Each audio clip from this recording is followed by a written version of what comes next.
ষাঁড়ের আক্রমণে আতঙ্কিত গ্রামের মানুষরা। আক্রান্ত প্রায় ৩০ জন গ্রামবাসী।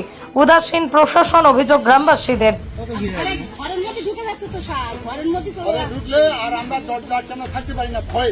ষাঁড়ের জন্য আমরা বেরোতে পারছি না। আমরা হলো কোনো বিচার চাই। একদম ভেঙে টেঙে একাকার করে সব করে দিয়েছে। সব ঘরের মধ্যে আমরা ষাঁড়ের জন্য বেরোতে পারি। ষাঁড় দেখলে গর্জন করে আমাদের তাড়া দিয়ে বেরোচ্ছে। সুন্দরবনে যেমন বাঘের ভয়, তেমনি ষাঁড়ের ভয়ে আতঙ্কিত গ্রামবাসীরা। খেপা ষাঁড়ের আক্রমণে আহত প্রায় ৩০ জন গ্রামবাসী। বারংবার প্রশাসনকে জানিয়েও কোনো সুরাহা হয়নি, অভিযোগ গ্রামবাসীদের। ঘটনাটি উত্তর ২৪ পরগনা জেলার চৌবেড়িয়া ২ গ্রাম পঞ্চায়েতের ইসলামপুর দাসপাড়া এলাকায়। এলাকাবাসীরা জানান, বেশ কয়েক মাস ধরে এলাকায় কাঁপিয়ে বেড়াচ্ছে একটি খেপা ষাঁড়। যে কোনো সময় পথ চলতি মানুষের উপর আক্রমণ করেন। ষাঁড়ের আক্রমণে বেশ কয়েকজন গুরুতর আহত হয়েছেন, যাদেরকে পরবর্তীতে হাসপাতালে ভর্তি করা হয়। কারোর হাতে সেলাই পড়েছে, কারোর পেটে একাধিক সেলাই। শুধু রাস্তাতেই নয়, ষাঁড় ঢুকে পড়েছে ঘরের মধ্যেও। এলাকাবাসীরা বলেন, যে কোনো সময় বাড়ির মধ্যে ষাঁড় ঢুকে সবকিছু তছনছ করে দিচ্ছে। ঘরে থাকা চাল ডাল খেয়ে নিচ্ছে ষাঁড়। আতঙ্কে রাস্তায় বেরোতে পারছেন না স্কুল পড়ুয়া থেকে সাধারণ গ্রামবাসী কেউই। ষাঁড়ের আক্রমণ থেকে বাঁচতে বাড়ি কাঁটাতার দিয়ে ঘিরে ফেলছেন গ্রামবাসীরা। এমনকি ঘরে ঢোকার রাস্তাকেও ঘিরে ফেলা হচ্ছে বাঁশ গাছের ডাল দিয়ে, যাতে রাস্তাতে না হলেও বাড়ির ভিতরেই সুরক্ষিত থাকতে পারেন গ্রামের মানুষরা। দীর্ঘদিন ধরেই তাণ্ডব চালায় গ্রামবাসীদের স্বাভাবিক জীবনযাপনেও যথেষ্ট ক্ষতির সম্মুখীন হচ্ছেন তারা। গ্রামবাসীদের অভিযোগ, বারংবার পঞ্চায়েতকে জানানো সত্ত্বেও পঞ্চায়েতের পক্ষ থেকে কোনো ব্যবস্থা নেওয়া হয়নি। বাড়িতে ষাঁড় এসেছিল, তাড়াবো বলে কাছাকাছি বলতে ১৫-১৬ ফুটের কাছাকাছি গেছিলাম। তখন আমাকে আক্রমণ করে শিং দিয়ে উঁচু করে ফেলে দেয়। আমার ডান হাতের কবজির নিচে ভেঙে যায় ১১ তারিখে। এটা ১৪ তারিখে আমার অপারেশন হয়। চলছে এলাকায় একটা খুব এখন আতঙ্ক হয়ে দাঁড়িয়েছে, এমন একটা অবস্থা।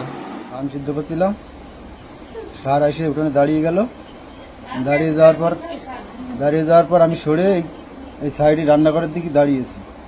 আর সার কিছু সময় দাঁড়ায় থেকে এত স্পিডে আসছে, মানে বন্দুকের গুলু মনে হয় ওর থেকে স্পিড থাকে না। এসে শিং আমার এখানে ঢুকিয়ে দিয়ে পুরো নাড়ি এখান থেকে বেরোয় গেল। বেরোনোর পর আমি চেপে ধরে ঘরে দৌড় মারিছি। ঘরে যে বাড়ির লোকটোক কাপড় দিয়ে বাঁধতে ফেলেছে। বাঁধতে সাথে সাথে গাড়ি আসলো, গাড়িতে করে বনগা নিয়ে গেল। বনগা ডাক্তার দিকে বলছে এসব জায়গা হবে না, আরজি কলেজ হতে পারে, আর নালি বড় নার্সিং হোম। নাড়ি বেরোয় গেছিলো, তাই এইভাবে টেনে কাপড় দিয়ে ব্যান্ডেজ করে দিল যাতে বেরোয় নেবে।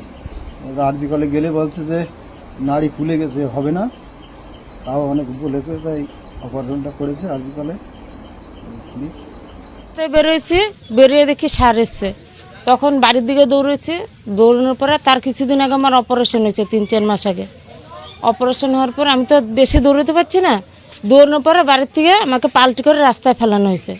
মাথায় নিয়ে পাল্টি করে রাস্তায় ফেলিয়ে সে কীভাবে গুতেছে, মানে আমি মনে হয় ওইখানে শেষ। আক্রমণ হয়েছে আমার বাড়িতেই। আমি রাত্রেবেলা বাজার থেকে বাড়িতে ঢুকি, তখন রাত্র 10:30 বাজে। ঠিক আছে, এসে শুয়ে পড়েছি। শোয়ার পরে দেখলাম যে ষাঁড়ের আওয়াজ পেলাম। এবার পিছনে আমার জমি ছিল, ফুলের জমি। আমি জানি যে ফুল ক্ষেতগুলো নষ্ট করে দেয়, মাঝে মধ্যে আসে আমার বাড়িতে, এসে অত্যাচার করে। তাই বললাম যে মালটাকে ভাগিয়ে দিয়ে আসি। ওই মুহূর্তে আমি বাইরে বেরোনোর পর একটা লাঠি নিলাম, একটা কমসে কম 15 হাত লম্বাটা বাঁশের আগা নিয়ে ওকে মানে বলছিলাম যে যা। আর ওই সেকেন্ডের মধ্যে এসে আমাকে আঘাত করে, একদম মলদারার থেকে ধরে পুরো সঙ্গ অবধি 25খানা সেলাই পড়েছে, পুরো চিড়ে দিয়েছিল।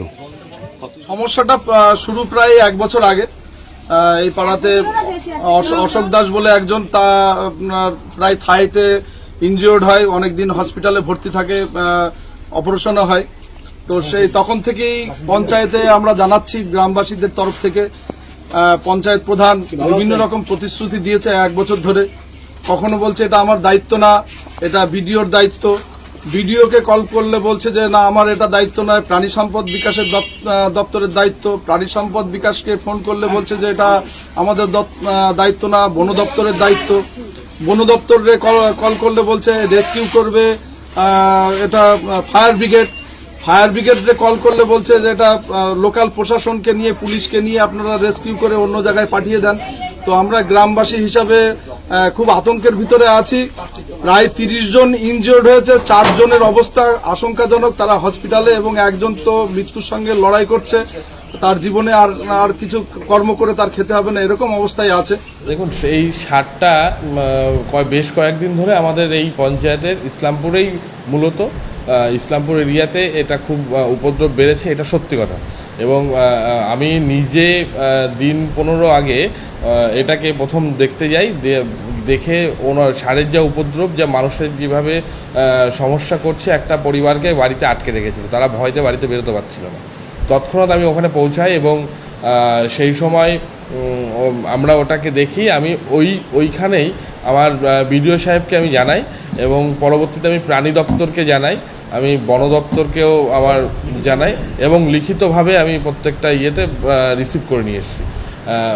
দেখুন, পঞ্চায়েতের তো সেই রকমভাবে সারের এইটা করার মতো কিছু নেই আমাদের তেমন, তবুও মানুষের যেহেতু সমস্যা হচ্ছে, আমরা মানুষের কাছে দায়বদ্ধতায় থেকেই যাই আমাদের। সেইখান থেকে আমরা ওসিকে জানিয়েছি, ফায়ার ব্রিগেডকে মেল করে জানিয়েছি এবং আমাদের লিখিত দরখাস্ত জমা পড়েছে। বিডিও সাহেব আমাদেরকে আশ্বাস দিয়েছিলেন, কিন্তু সেখান থেকে তেমন কোনো সুরাহা পাইনি। তারপরে আমরা একটা এনজিওর সাথে যোগাযোগ করি, আমি আইসি সাহেবের সঙ্গে কথা বলি, বলার পরে একটা এনজিওর সাথে যোগাযোগ করি। আজকে আমরা চেষ্টা করছি সেই এনজিওকে দিয়ে যাতে এই সারটাকে কোনো দূরে কোথাও পাঠানোর ব্যবস্থা করা যায়, তার একটা কাজ।